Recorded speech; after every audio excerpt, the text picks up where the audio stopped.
Hello there! So, the ranked map section is like an ongoing time capsule. It houses a continuous log of what mapping is deemed acceptable and demonstrates how standards change as mapping develops. This advancement of sorts, the broad scope changes in ordinary mapping over time, is something I find especially engaging to think about. See, progress in the mapping sphere has never been perfectly linear. There's always been instigators of change, as in mappers whose maps have influenced a large enough audience to leave an impact on the future of ranked maps. To fully understand changes in mapping, I find it important to understand the mappers behind those changes too, and what led them to make their choices. Hello? Are we in? Hello. Let me bring up the questions. Alright, I'm ready when you are.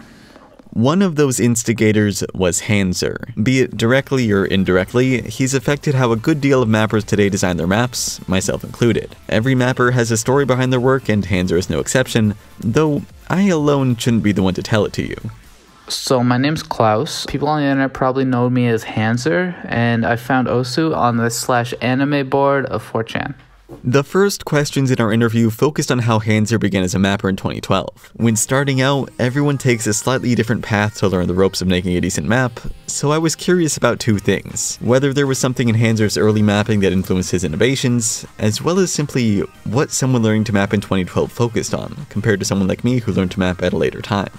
The challenges I faced early on basically related to the fact that I started mapping 2 months after I started playing, so I didn't have the exposure to other people's creativity and conventional patterns that they used, and I had to learn that all on my own as I was learning mapping. Simply the way Hanzer frames his learning process is different from how I hear a lot of modern mappers today speak. He talks about comprehending mapping standards and taking influence from others with experience before even thinking about making something innovative, which is fairly unexpected coming from someone with his reputation. So in the beginning, my inspirations were the people who were big in 2010 and 2011, such as Patchouli, who had his Aerodynamics Boys and Girls song. It's not like a big map, but it was just, I don't know, it was one of the third or fourth map I downloaded, and I didn't have a lot to go off of at the time, and I just latched onto it. At the same time, other people who were big in 2011, like La Cataline, Happy 30, Nakagawa Kanan, and CRY were hugely influential in making me a more successful mapper at the beginning of my career.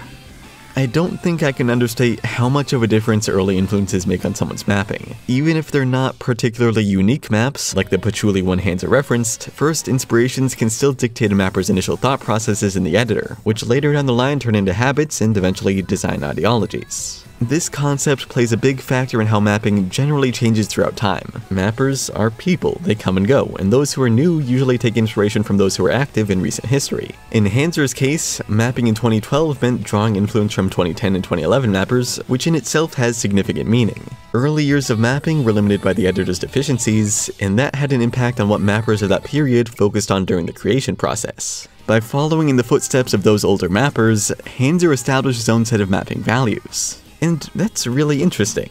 So modern mappers today probably won't appreciate this, but in late 2012, there was a slider calculation change. To make those perfect curves that we see in maps every day, you would have to do it with plenty, numerous little tiny white nodes over and over again, and even if you did that, they would never look as clean as today. Being a mapper with the clean curves would stand you above everyone else who didn't have that same level of aesthetics. After this, people had to figure out another way to stand out aesthetically. And because of that, we have all these people trying to make their slider shapes stand out in new ways that had never been seen before. And I completely believe that this changed the direction that mapping had taken. Because his inspirations were required to focus on it, Hanzer's mapping also focused on aesthetics, and at a perfect time too. With the slider change, he didn't need to put his effort towards slider shapes and could instead create visually appealing maps through other means. Then in addition to that, with less focus on slider shapes by all mappers, he could take influence from mappers who were attempting other means of engaging map creation. The slider change pretty much changed how people approached mapping. So we had all these things like 3/4 sliders, space streams, quarter note jumps, and slider leniency that had never been explored on the level that they were being pushed in 2013. There was this guy called Skystar who was pretty much on the cutting edge and was basically a pariah of artistic, creative mapping. And I saw his maps and it completely inspired me to create my Wonderful World map. Wonderful World basically changed my view of myself as a mapper because I saw that I could be creative and artistic and express myself in a new way that I had never done before, and it's still today the most significant piece that I've ever mapped.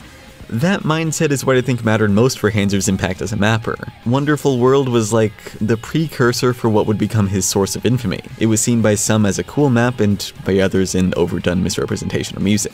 I do see why he says it's significant though. Without mapper experimentation after the slider change that inspired Wonderful World, Hanzer may not have believed himself capable of ranking a map with an even more contentious design. Nado's Miss You.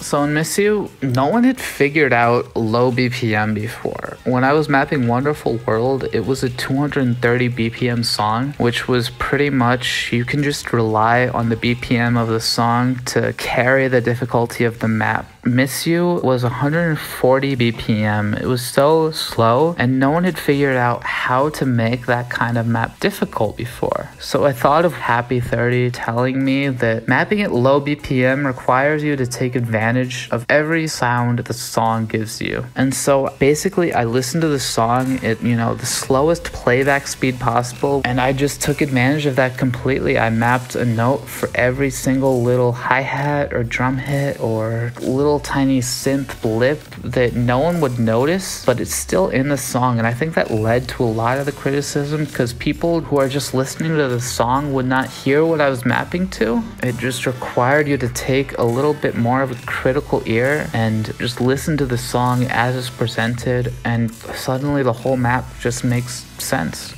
Makes sense from a rhythm perspective at least. While a lot of the public's concerns with Miss You were rhythm related, many others came from object orientation choices. The design of this map was almost completely influenced by Land Wing's Hades in Heaven map.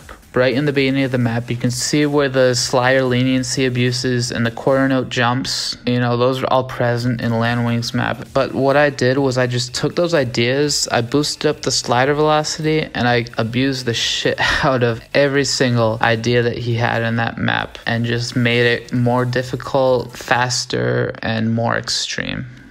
You've been looking at Miss You in the background for a while now, so you might be wondering, was this actually controversial? By modern standards, it looks like just another map, which goes to show how much mappers have normalized its ideas, but at the time, it was treated as the demon spawn of mapping. Mappers from every edge of the game voiced their issues with Miss You, and that was exactly what Hanzer could have asked for.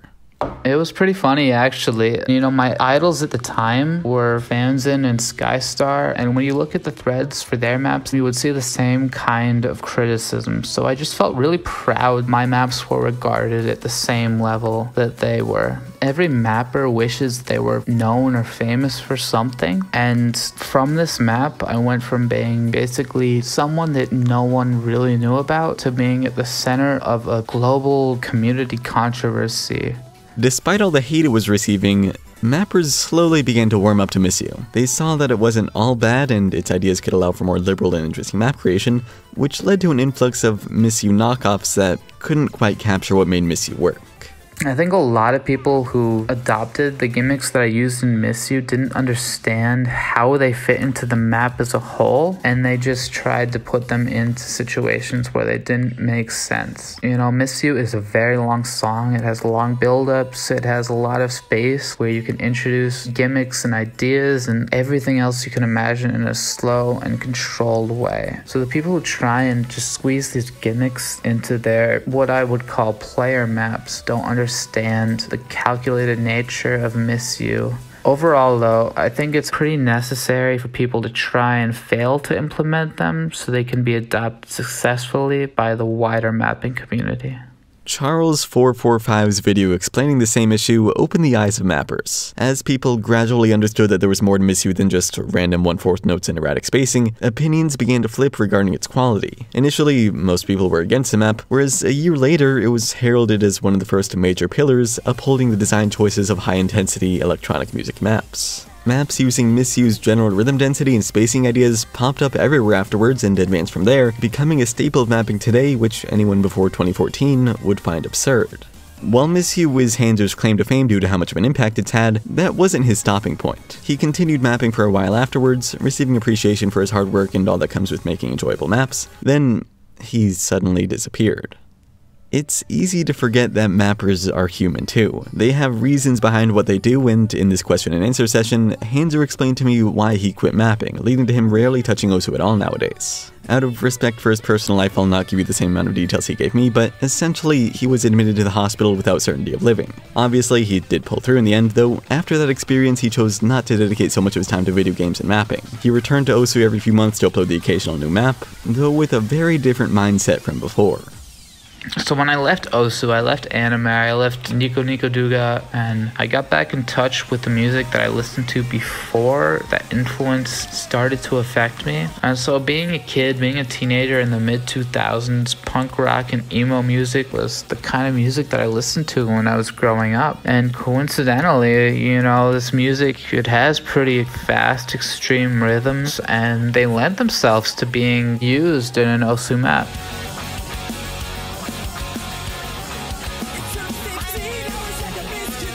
So I came back to mapping after a really long break, and the meta had shifted. You know, what was creative in 2014 was just some other shit that was in another PP map today that everyone had played before. So I really had no concept of what was new or cutting edge. So when I started mapping these punk rock songs, I just focused on making maps that were fun to play, but keeping the same aesthetic sense and beautiful choices that I had developed for myself from my time as a creative and gimmicky mapper in 2014.